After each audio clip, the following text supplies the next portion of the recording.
ওপর থেকে পৃথিবীকে দেখার সে এক আলাদাই সৌন্দর্য। তাই আমরাও চলে গেলাম প্রায় 2300 ফিট উপর থেকে নিচের পৃথিবীকে দেখতে। ঠিক কেমন লাগে। নমস্কার, আমি শ্রীতনু। আশা করি সবাই খুব ভালো আছেন। আমরাও খুব ভালো আছি। আমরা চলে গেছিলাম লাস্ট উইকেন্ডে লাঙ্কাভিতে। আর লাঙ্কাভিতে ফার্স্ট দিন তো আমরা রিসর্টের চেক ইনস করে রিসর্টে খানিকক্ষণ রেস্ট নিয়ে বেরিয়ে পড়লাম চেনাংওয়াকে মলের উদ্দেশ্যে। বাট সারাদিন খুব বৃষ্টির কারণে ওখানে কোনো ক্লিপস নেওয়া হয়ে ওঠেনি। সেকেন্ড দিন বেরিয়ে পড়লাম কেবল কারের উদ্দেশ্যে। ওখানে গিয়ে টিকিট নিয়ে কেবল কারে উঠে বসতেই আমার হাজব্যান্ড বাচ্চাদের মতো ভয় পেয়ে গেল। বাট ভীষণ সমানে এনজয় করে চলেছে আর বলছে লিটিল অটো, লিটিল অটো। আমার উপরে ওঠার সময় ভয় করেনি, কিন্তু নিচে নামার সময় একটু ভয় করছিল বইকি।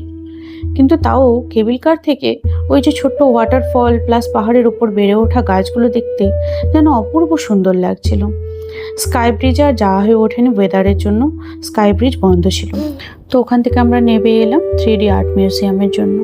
ওখানে একটু ঘোরাঘুরি করে কিছু ফটোস নিয়ে আমরা একটু এনজয় করলাম। ওখানে একটু টাইম কাটালাম, তারপরে ফিরলাম স্কাই ডোমের জন্য। স্কাই ডোমে একটু টাইম কাটিয়ে আবার ফিরলাম আমরা রিসর্টের উদ্দেশ্যে। রিসর্টে এসে একটু ফ্রেশ হয়ে চললাম আমরা বিচ রেস্টুরেন্টে ফেয়ারি নাইট শো দেখতে দেখতে ডিনার করব বলে। কিন্তু তৃষানা একদম লাউড মিউজিক পছন্দ করে না, তো কিছুতেই ওখানে বসতে চাইলো না। আমি কোনোভাবে ডিনার সেরে আবার ফিরলাম রিসর্টে।